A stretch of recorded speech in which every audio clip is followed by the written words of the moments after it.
Salam Indonesia. Anda menyaksikan berita terkini bersama saya Pradana Adiputra. Pemirsa, prosesi Kuru Kudu sebagai bentuk penghormatan terakhir kepada almarhum penyair Umbu Landu Paranggi digelar di Taman Makam Umbul Nusa Dua Senin 12 April 2021 kemarin.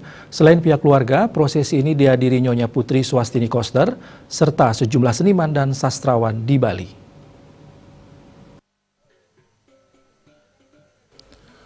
Upacara ini bermakna mengantarkan almarhum ke ruang sunyi sebelum prosesi yang akan dilaksanakan di Sumba. Prosesi diawali dengan ibadah singkat oleh guru Injil. Seluruh rangkaian acara dilakukan dengan menerapkan protokol kesehatan COVID-19. Nyonya Putri Swastini Koster pada kesempatan tersebut menyampaikan, sebagai murid dari Umbu Landu Paranggi, pihaknya mengajak semua murid dari Maha Guru agar tidak hanya berbangga-bangga, namun memetik apa yang telah diberikan tentang kehidupan. Tidak hanya bersastra, tetapi hal-hal baik dari lelaku hidup yang telah diberikan oleh almarhum Umbu.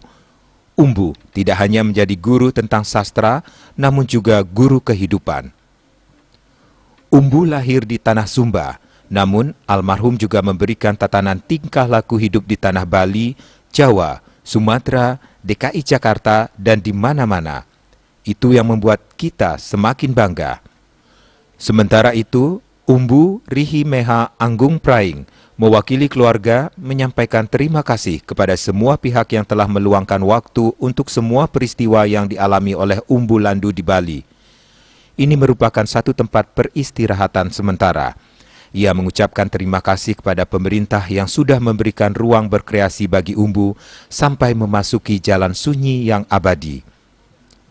Ketua Umum Floba Mora Bali, Yusdi Dias, menyampaikan terima kasih atas semua kepercayaan yang diberikan untuk bisa bersinergi, melancarkan, menyiapkan apa yang terbaik dari yang terbaik untuk putra dari Indonesia yang disebut legenda penyair Umbu Landu Paranggi.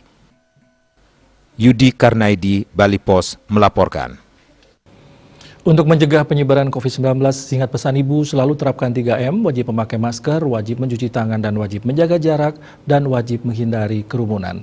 Dengan penerapan perilaku 3M, Indonesia segera terbebas virus corona menuju Indonesia maju. Tetaplah bersama Bali TV. Salam Indonesia.